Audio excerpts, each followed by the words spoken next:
నల్గొండ జిల్లా నకరికల్ మండలం నోములలో దారుణం చోటు చేసుకుంది. నర్సింగ్ జానయ్య అనే వ్యక్తిని చెట్టుకు కట్టేసి అత్యంత దారుణంగా కొట్టడం జరిగింది. ఆ దెబ్బలు తాలేక ఆసుపత్రిలో తరలించి ఆసుపత్రిలో చికిత్స పొందుతూ కూడా మృతి చెందడం జరిగింది. బంధువులంతా కూడా కన్నీరు మున్నీరు అవుతున్నటువంటి పరిస్థితి కనిపిస్తుంది. నోముల్లో కూడా పోలీసులు పెద్ద ఎత్తున మోహరించినటువంటి పరిస్థితి అయితే కనిపించిందని చెప్పవచ్చు. నిన్న సాయంత్రం సమయంలో జానయ్యని పట్టుకొని చెట్టుకు కట్టేసి అత్యంత మనం విజువల్స్లో కూడా చూస్తున్నాం, చాలా రక్తాలు వచ్చేలా కూడా దారుణంగా కొట్టడం జరిగింది. ఆ తర్వాత విషయం తెలుసుకున్నటువంటి బంధువులు అక్కడికి వెళ్ళి కూడా ఆ కట్లను ఇప్పేసి ఆసుపత్రికి తరలించడం జరిగింది. ఆసుపత్రికి తరలిస్తుండగా కూడా చికిత్స పొందుతూ మృతి చెందడం జరిగింది. పోలీసులు కూడా కేసు నమోదు చేసుకోవడం జరిగింది. మొత్తం ఈ విషయం గతంలో వంటి వేదలే కారణమన్న కోణంలో కూడా పోలీసులు విచారణ జరుపుతున్నారు. మనతో మాట్లాడడానికి బంధువులు ఉన్నారు. నిన్న ఏ సమయంలో జరిగింది? దీన్ని 2:30 నుంచి 3 గంటల ప్రాంతంలో జరిగింది. ఎక్కడ? నోముల దగ్గర జరిగింది.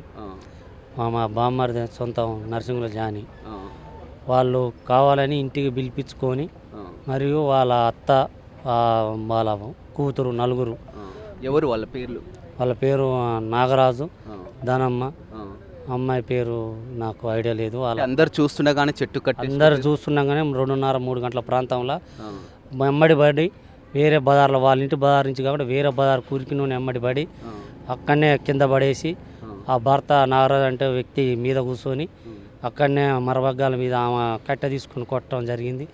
అక్కడనే సురవ గోల్పిండి మళ్ళీ ఎత్తుకొచ్చి వాళ్ళ ఇంటి దగ్గర వేసి కొట్టి ఆ చెట్టుకు వేలాడదీస్తుంటే ఆ చుట్టుపక్కల జనాలు చూస్తున్నా కానీ ఎవరు కూడా ఆపలేరా? ఎందుకంటే అంత మధ్యాహ్నం టైంలోనే ఎవరు కూడా వాళ్ళ దగ్గరికి పోయే పరిస్థితి లేదు. ఎవరైనా పోయినా కానీ మిమ్మల్ని కూడా కొడతా అనే పరిస్థితిలో ఆమె ఉంది.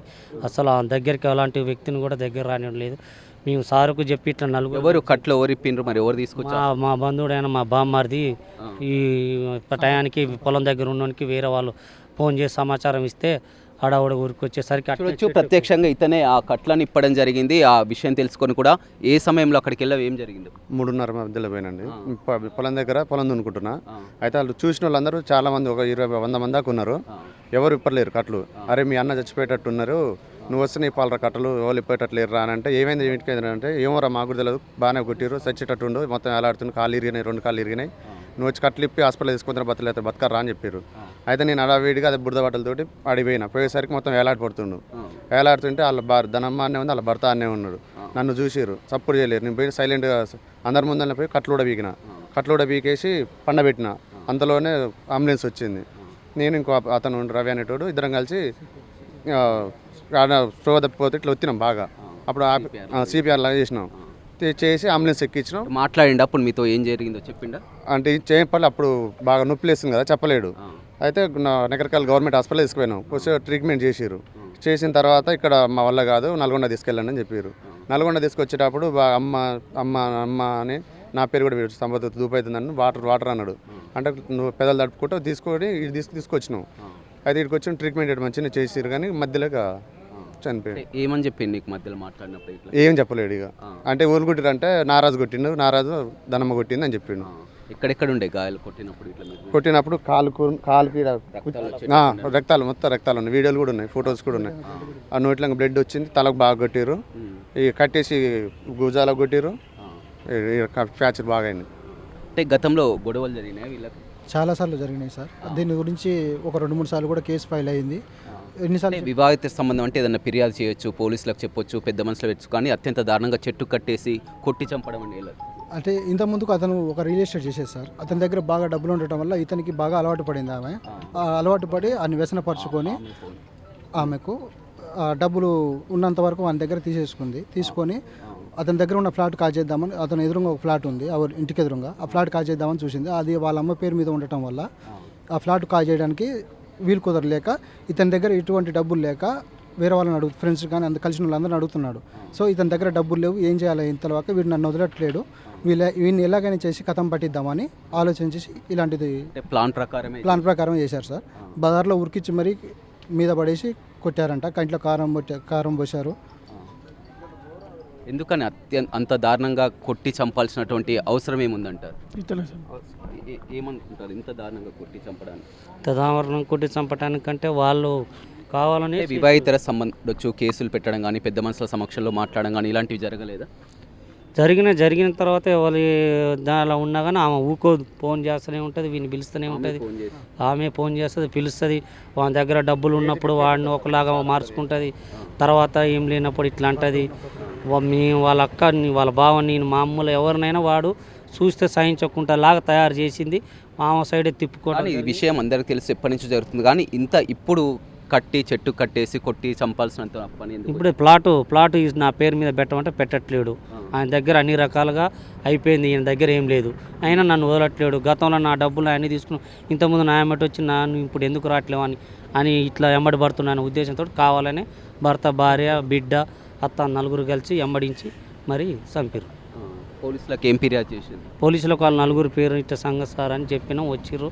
వాళ్ళు ఇద్దరు పేర్లే తీసుకుర్రు ఎఫ్ఐఆర్లకు. ఎవరి పేరు? నాగరాజు, ధనలక్ష్మి అనే పేర్లే తీసుకురు. ఆ అమ్మాయి ఎవరు ఉన్నారు కొట్టిన? వాళ్ళ కూతురు, వాళ్ళ అత్త ఉంది. చూడొచ్చు, మొత్తం కూడా ఆ గ్రామస్తులు అంతా కూడా, బంధువులు కూడా అంతా కూడా ఇక్కడికి చేరుకున్నటువంటి పరిస్థితి కనిపిస్తుంది. నిన్న గ్రామం అంతా, ఊరంతా కూడా చూస్తుండగానే వందలాది మంది సమక్షంలోనే ఈ ఘటన జరిగిందని చెప్తున్నారు. మొత్తం మీద ఆ జరిగినటువంటి ఆ సమయంలో కూడా, మధ్యాహ్నం సమయంలో చూసాం, వివాహేతర సంబంధమే దీనికి కారణమని కూడా తెలుస్తుంది. గత కొంతకాలం నుంచి కూడా జానే వివాహేతర సంబంధం పెట్టుకోవడం జరిగింది. అంతా కూడా బంధువులు కలిసి చెప్పడం జరిగింది. పోలీసులు కూడా కేసు నమోదు చేసుకున్నటువంటి పరిస్థితి కనిపిస్తుంది. ఏం కంప్లైంట్ చేశారు? ఇప్పుడు మాకు నార్సింగి ప్రేమిల అని చెప్పేసి నోముల విలేజ్ నుంచి వచ్చేసి వాళ్ళ కొడుకును ఒక ధనలక్ష్మి అండ్ నాగరాజు వాళ్ళ భార్య ఇట్లా ఇల్లీగల్ కాంటాక్ట్ పెట్టుకుందని చెప్పేసి మాకు కంప్లైంట్ ఇచ్చింది. దాని మీద కేసు కట్టినాము. ఇప్పుడు పోస్ట్ మార్టం చేస్తున్నాము.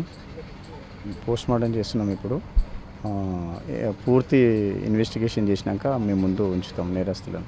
అంటే గతంలో వీరికి ఎప్పుడైనా ఫిర్యాదు చేసుకోవడం జరిగిందా? ఉన్నది, వీళ్ళకు కొంచెం ఇల్లీగల్ రిలేషన్ ఉంది, ఈమె ఎంట పడుతుందని చెప్తే అక్టోబర్ నెలలో ఇతన్ని అరెస్ట్ చేసి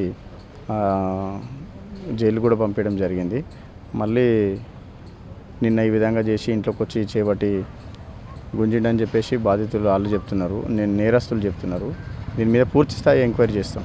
గ్రామంలో కూడా ఎలాంటి ఇప్పుడు పికెటింగ్ కానీ ఎలా ఉంది గ్రామంలో? ఎందుకంటే ఇప్పుడు అంతా ఉన్నారు, ఒక గ్రామంలో ఒక 5 మెంబర్స్ తోటి పెట్టినాం. ఎటువంటి సిచ్యువేషన్ కంట్రోల్ తప్పకుండా. వీడియోస్, విజువల్స్ కూడా చూస్తున్నాం. ఎందుకంటే చెట్టు కట్టేసి కూడా అత్యంత దారుణంగా రక్తాలు, గ్రామస్తులు అంతా కూడా చూస్తుండగానే ఈ ఘటన చోటు చేస్తుంది. నిజమే, దీని మీద ఎంక్వైరీ చేస్తాం, పూర్తి స్థాయి ఎంక్వైరీ చేస్తాం.